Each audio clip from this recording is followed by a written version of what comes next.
Today is November the 17th. Today we'll look at Titus and Philemon.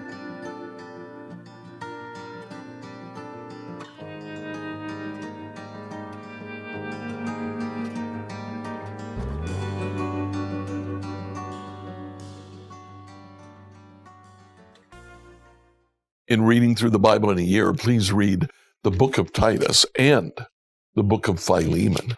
Altogether, it's even shorter than either one of the two letters to Timothy.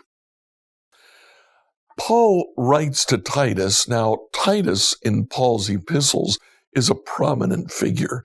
He mentions Titus more than he mentions anyone else in his missionary team. The interesting thing is that Titus doesn't even appear in the book of Acts. Now, why is that? I've wondered about this for years, and personally, I've come to the conclusion that Titus is not mentioned in the book of Acts because he is the brother of the author of Acts. The other person never mentioned in the book of Acts is Luke. Humility would require authors of the day to not refer to themselves or members of their family. So if Titus was Luke's brother, Luke wouldn't have mentioned him in the book of Acts. But Paul is not bound by that same restriction. Titus is a key member of his missionary team. According to what we read in Paul's epistles, Titus is a pure Gentile. He was never circumcised. He could never enter into the Jewish synagogues. He had to sit with the women who also were not allowed to enter the synagogues. Titus became one of Paul's key leaders. And as Paul entered the phase of ministry where he was sending people out, he sent Titus out to Dalmatia. Now, in the book of Titus, he says, I left you on the island of Crete. So during this phase of Titus's ministry, Titus is in Crete.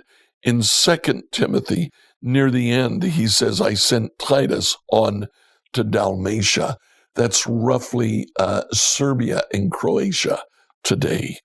So all of this area was evangelized primarily by Titus, who traveled, planted churches, organized the leadership.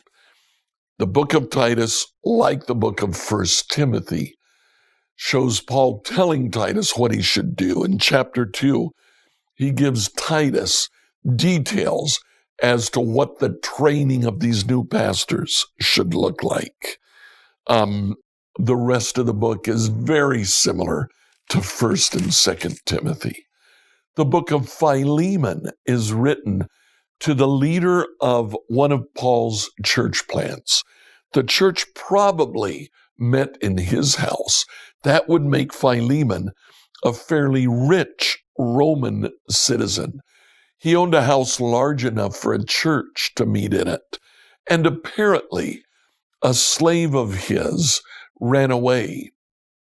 Paul met the slave, whose name is Onesimus. Useful is the translation. Paul met him in prison, so apparently Onesimus was recognized as a runaway slave and imprisoned. Well, Paul sent Onesimus back to Philemon with the instructions, Philemon, Onesimus is now a Christian brother. Free him. It's interesting to see Paul dealing with the issue of slavery, something which Paul obviously didn't like, and yet he asks Philemon to free Onesimus instead of commanding him. Two beautiful letters. I hope you enjoyed reading them as I did. Like, follow, and subscribe to this devotional on whatever platform you use to listen to it. Email your questions to us at questions@becomehope.com. Tomorrow, we'll look at the book of Hebrews and see just what Jesus is better than.